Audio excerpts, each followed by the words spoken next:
a pretty funny piece in Bloomberg News the other day. Apparently, the nation of Argentina has offered to pay its creditors with something called, quote, climate action. So several years ago, Argentina famously defaulted on $46 billion in debt to the International Monetary Fund.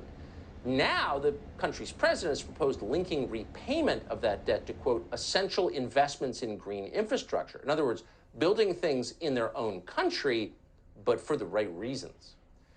So suddenly, caring about global warming is a kind of legal tender. If you care enough, you can settle your debts with it. Now, our more cynical viewers are likely to be chuckling as they hear this. Wow, Argentina, you may be thinking to yourself, that's creative. I respect your moves.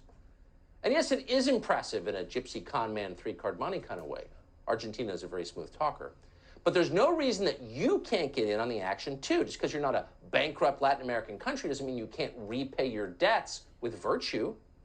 So how about this? The rest of us will pledge in notarized, legally binding contracts not to fly our private jets to Europe for an entire calendar year. In exchange for that promise, we are exempt from federal taxes. It's not going to be easy. Try going to Florence and coach. On the other hand, it'll put us way ahead of Joe Biden and Jeff Bezos and Al Gore and all the rest of them in the sacrifices we're actually willing to make for this rapidly melting planet. Unlike our leaders, we sincerely care about the climate crisis, and that's worth real money, apparently.